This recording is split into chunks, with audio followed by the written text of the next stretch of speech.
Сәлеметсіңдер ме, оқушылар? Қазақ тілі сабағына қош келдіңдер. Бүгінгі сабағымыздың тақырыбы көне ғасыр қонақтары. Көне ғасыр қонақтары туралы айтамыз. Мақсаты өтіп кеткен оқиға туралы айтып беруді үйрену. Вы научитесь рассказывать о прошлых событиях. Бүгінгі сабақтың жаңа сөздермен таныс болайық. Таңғалу, удивиться, саз, глина. А здесь слово саз, әуен, переводится мелодия. Ғасыр, век. Балалар, мына сөйлемдерді оқып, мағынасын қимылмен түсіндіріңдер. Посмотрите, здесь вам даны предложения. Прочитать и объяснить значение движениями. Мен кірпіш қалауды үйрендім. Кірпіштердің арасына саз бен құм жағасың. Я научился кладке кирпича. Наносите глину и песок между кирпичами. Сарайдың ішін қымбат тастармен безендіріпті. Өте әдемі, қатты таңғалдым. Внутри дворца украсили драгоценными камнями. Очень красиво. Я был очень удивлен. Мен кітапты оқып болдым. Ауыстырып алайық. Я прочитал книгу. Давай поменяемся. 100 жыл бір ғасыр болады. 100 лет это будет 1 век. Олай болса, келесі тапсырманы орындайық. Сөз тіркестермен сөйлем құраңдар. Составьте с данными словосочетаниями предложение.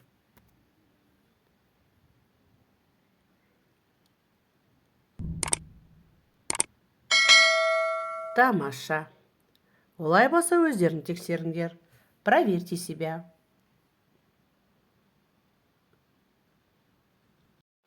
Оқулықтағы 103-ші беттегі мәтінді оқиық. Сұлтан мен әсет сиқырлы кілемге отырды да тауға қарай ұшты. Біраз уақыттан соң сұлтан мен әсет ерекше әдемі қалаға ұшып келді. Кілем үлкен сарайдың қасына қонды. Сарайдың сырты қымбат тастармен безендірілген. Қала өте әдемі, балалар қатты таңғалды. Бұл Сығанақ деген қала. Қазақ еліне келдіңдер, дейді өтіп бара жатқан наубайшы. Сұлтан мен әсет қаланы аралайды. Сарайлардың, ескерткіштердің алдында суретке түседі. Біраздан кейін балалар бір кесененің қасына келді. Оның кірпіштері жаңа қаланыпты. Кірпіштерінің арасындағы саз әлі дымқыл екен. Сұлтан мен әсет ескерткіш тақтаны оқыды. Онда 1801 жыл деп жазылған. Балалар енді түсінді. Олар көне замандағы қалаға келіп қоныпты. Енді балалар, мәтін соңындағы сұрақтарға жауап беріңдер. Балалар қай елге келді? Балалар қай жерлерде суретке түсті? Көне ғасырға келген балалар қалай түсінді? Әңгімеде шын оқиға баяндалған ба?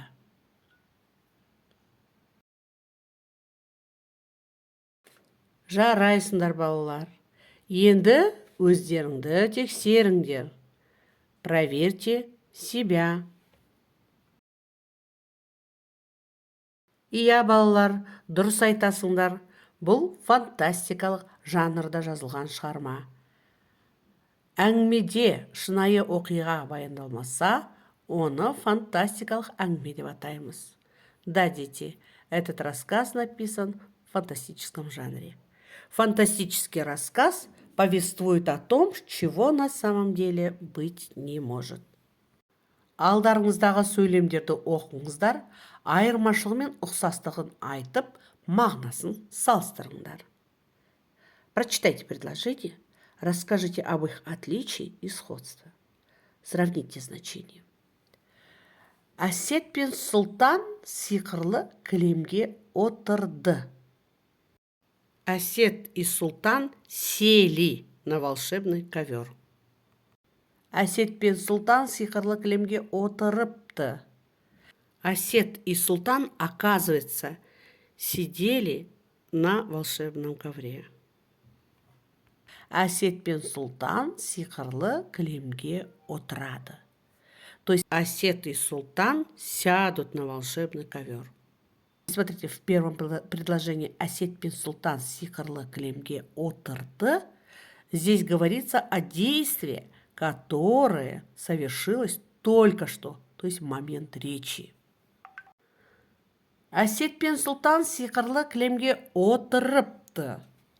Здесь действие, завершившееся в прежние времена, им до начала другого действия. Әсет пен Сұлтан сиқырлы кілемге отырады. Здесь действие, совершение которого говорящий уверен.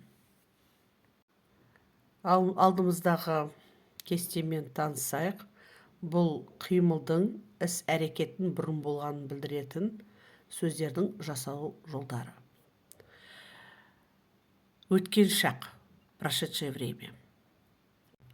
Жедел өткен шақ, очевидное прошедшее время, образуется путем прибавления к основе глагола суффиксов «д», «т», «т» и личных окончаний.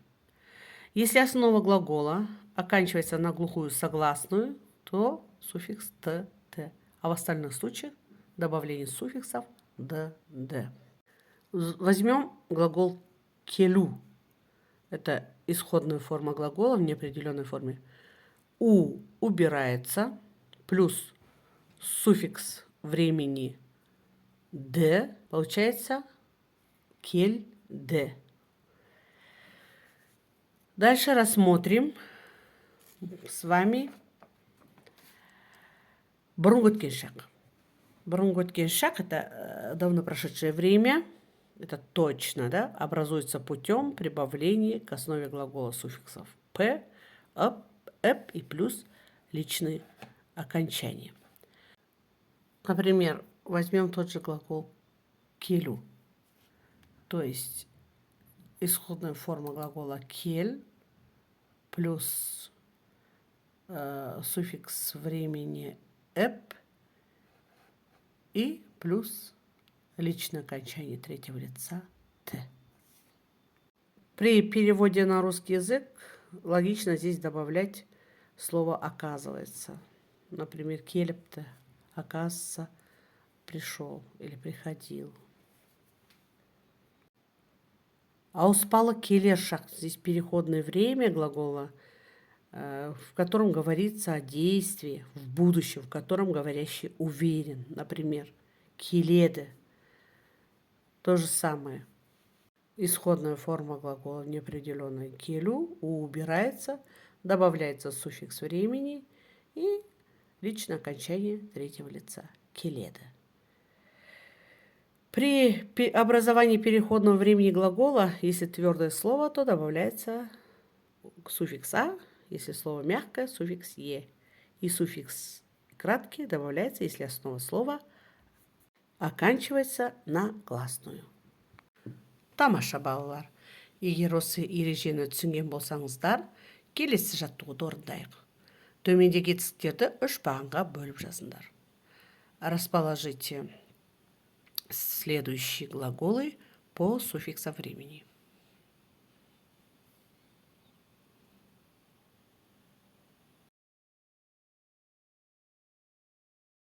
Орындап болсаңыздар, өздеріңізді тексеріңіздер. Проверьте себя.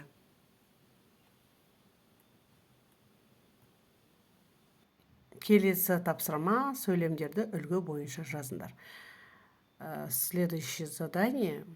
По образцу составьте 3 предложения. То есть в жедел өткен шақ, в очевидное прошедшее время, в бұрынғы өткен шақ, давно прошедшем времени, и ауыспалы келер шақ, в переходном времени глагола.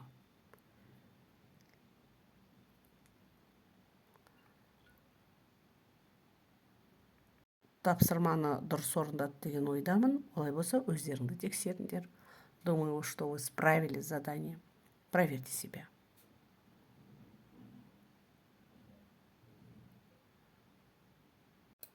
Үйге тапсырма. Айтты, айтыпты, айтады етістіктермен сөйлем құрап жазыңдар. Оқушылар, осымен сабағымыз аяқталды. Сау болыңдар. Назарларыңа рахмет.